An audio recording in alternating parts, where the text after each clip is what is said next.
Hey, what's going on, guys? So I want to talk about the Anthony Davis trade today, and just go through some of the implications for all that.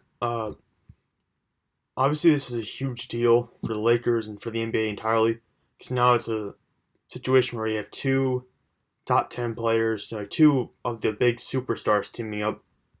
And obviously, the last time this happened was with Curry and Durant. So we can see how this can produce a dynasty level team or a championship level team. But first of all, we should just cover the basis of what actually went down in the deal. So the Lakers sent Brandon Ingram, Lonzo Ball, Josh Hart, three first-round picks, including the fourth-round pick from this year. The fourth overall pick from this year, to the Pelicans in exchange for Anthony Davis. And if you don't know, Davis is going to be a free agent next summer, and his agent Rich Paul, who's also LeBron James' agent, has said that Anthony Davis is going to test free agency regardless of who gets him. But Davis has said he wants to be in LA, he wants to be with LeBron, and Rich Paul has got him there. Now it's just a question of, where we go from here. How does the team look? Hopefully Anthony Davis likes LA, and if that's the case, he'll stay there next year. He'll probably just sign that big long-term contract with them next year. Uh, but he has said he's going to test free agency next year regardless. So this is a little bit of a risky move for the Lakers, especially if Davis doesn't like playing in LA or like playing with LeBron. He might be gone next year. So this is a bit of a risk, especially because you look at all the ending. They're going to lose I think I saw something online recently where it's comparison potentially to what the Nets did when they went and got with Jason Terry, Kevin Garnett, and Paul Pierce for all those first round picks that the Lakers were and that the Celtics were still using up until last year. So this is a situation where they're mortgaging all their young products, mostly with the exception of Kyle Kuzma, and their future draft picks in exchange for Anthony Davis in hopes that they're going to win now. If that doesn't work out, they're going to turn to the Brooklyn Nets, at least what the Brooklyn Nets were a couple of years ago, where they had no cap space, they had no stars, and they had no draft picks. That's the worst case scenario. Best case scenario is this is a legitimate title contender. Right now, with the roster they have, which is a very strange way of putting it, because they have 7 players, including guys who spent time in the G League last year. They've got 7 guys under contract, so it's not really a full roster. But as of right now, the hopes are, and at least the outlook is, that this could be a championship contender next year, because Kevin Durant is gone for the entire next season, rehabbing the Achilles wherever he signs. He's not going to be playing. And Klay Thompson, who's we're assuming he's going to go back to Golden State. He's going to be gone at least 3/4 of the season, probably until after the All-Star break with the ACL rehab. So, with that situation going on, it's a clear opening in the Western Conference for a team to step in to fill that spot, especially because Houston is not as good as they were last year. Houston last year was legitimately very good. Now, with the issues between Harden and Chris Paul, and now they're up for trading people and all that stuff. Now I feel like our rendition of the Houston Rockets is not as good as it was last year or a year and a half ago. So there really is an opening for someone to step in and fill that void in the West, whether that's the Denver Nuggets, who are a young upcoming team, or it could be LA, obviously, with now 2 superstars. I think they're going to be the only team in the West, I'm pretty sure, with 2. But anyway, LA could be in a bit of trouble, because the idea was getting a big 3 together. The thing in the NBA now is you want big 3s. You want 3 stars together. That could be a problem for LA. Because per Woj and Bobby Marks, if this deal is done on July 30th, they would have enough money to sign a max contract player. The expectation is it'll be done July 6th. And that means that they're going to have substantially less money. Almost $10 million less. And that is also assuming that Anthony Davis keeps his $4 million trade bonus, which I don't know why he wouldn't. He's basically, as much as he wants to be in LA, he's also trying to get the money. He's also trying to secure the bag here with this one. And with, that's part of the reason why he's testing free agency next summer, is to make sure he gets that money in that long-term deal. So it wouldn't make sense for him to not opt into that $4 million trade bonus, not to take that.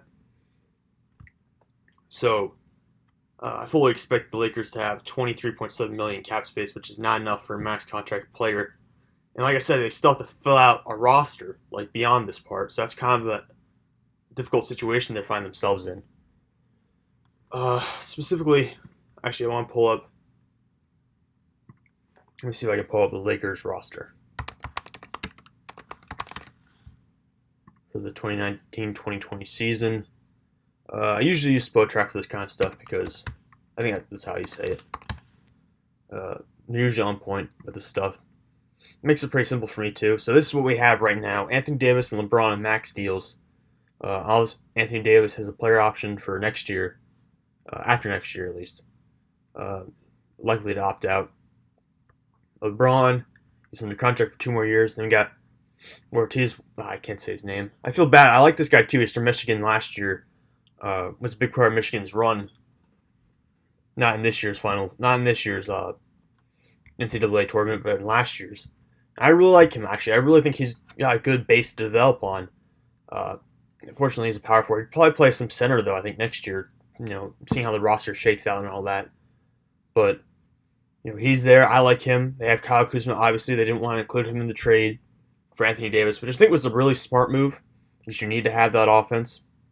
Davis can offer you defense. And LeBron, regardless of what the clips you see on Twitter of him not playing defense, that's one little clip of a game. If you actually go out on YouTube and you actually go into in-depth analysis of the stats, you'll see LeBron is actually better than average defender. He's not an all-NBA defender anymore, but he's a better than average defender still. And of course, Anthony Davis is like a defensive player of the year caliber guy. So you got defense there. Kuzma's not giving you that. And then you've got other guys you hope don't play. If you're a Lakers fan, you hope they don't play at all.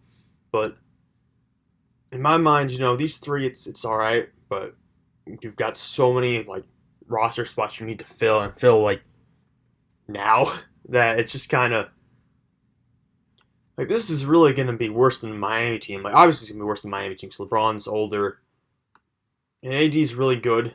He's kind of like where Wade was early on in the Miami era, as a top 10 kind of player. But just this bench is going to be worse than Miami's bench. I feel like almost just looking at where it's going to shake out to be. Because if you do have that $23.7 million in cap space, you're not signing a max contract free agent. You're signing a lot of veteran players who just want to win a championship at this point, honestly. Now, in my opinion, this Anthony Davis thing might throw it off a little bit, but the guy I was going to say Lakers should pursue prior to this Davis trade was DeMarcus Cousins, because he's not going to be able to sign a max contract because he has been injured. He has consistent injuries now. After the Achilles injury, he had the quad injury in the postseason. And we haven't seen him back to 100%. We haven't seen him return to that all-NBA style form. So I was thinking maybe you sign him on a short-term deal. But Davis and him spent a year together. I didn't really it. It was all right. They didn't really butt heads as much as people thought they would, but it didn't work out. It didn't produce winning numbers. In reality, this team really needs more of a point guard, like a Kyrie Irving or a Kemba Walker kind of guy, or even a Jimmy Butler, just a ball handler, another ball handler who can shoot threes, really. But I don't think DeMarcus Cousins is really a big option right now. Even though financially he might fit, he's not really that guy right now. And this team has to be prepared to go into a luxury tax, honestly. They have to be prepared to do that if they want to build an actually solid team to do this. But beyond this roster, this is going to be crazy. But beyond this roster, this trade has huge implications. Because now you look at it, guys like Jimmy Butler, Kemba Walker, Kyrie Irving, guys who are free agents, who are thinking about going places. Where do they go now? Now there's maybe more of a pull from Los Angeles, but at the same time, if you can't offer them a max deal, no one's going to sign there. None of the All-Stars are going to sign there. I think Damon Jones said on Get Up this morning, on ESPN's Get Up, that Kawhi Leonard would consider going to LA if he could get paid. Thing is, he's not going to be able to get paid if this deal is done on July 6th, so that's not even an option. I don't even know if that would work out, if the chemistry would be there or not. I feel like Kawhi's the guy who would kind of just do it. I feel like LeBron, too, at this point, they would have to suck it up for a year or two, and they would get through it, but at the same point,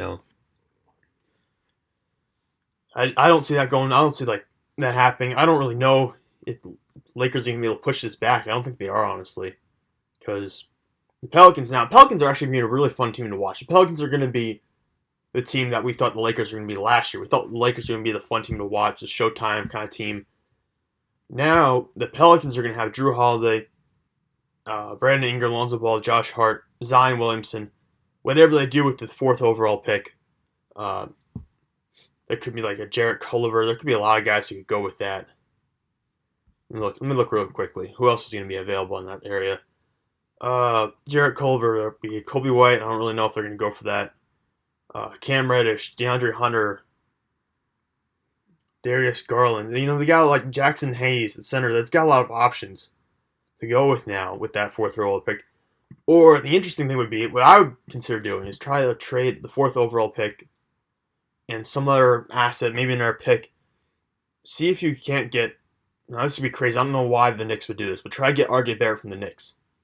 You know, wouldn't that be kind of fun? Like put Zion back with RJ, because that's the thing. So that's something they want to happen. They want to play together. So I just think that'd be kind of a cool option. Like I don't know if whoever you drafted for is going to have as high a ceiling as RJ.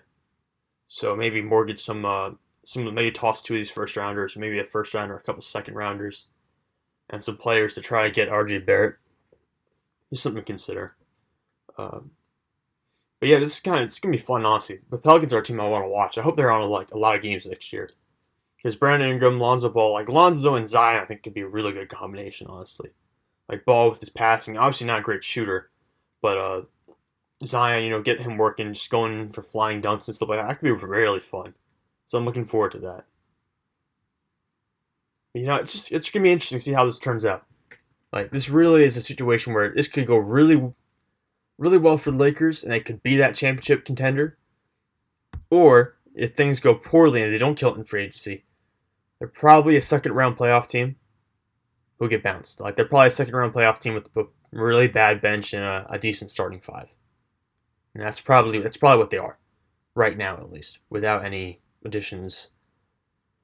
But again, if they somehow manage to pull this off and they sign I said DeMarcus Cousins, but they sign like a DeMarcus Cousins caliber player, you know, then all of a sudden we're looking at, you know, Western Conference Finals, potentially going a little bit further, maybe going to the championship. You know, it's kind of an interesting situation. I can't wait to see how this plays out the rest of free agency. You know, I said free agency was going to be less interesting after Kevin Durant got hurt, but this really changes it. I think this really actually brings back some of the attractiveness of free agency. I can't wait to see how it all plays out.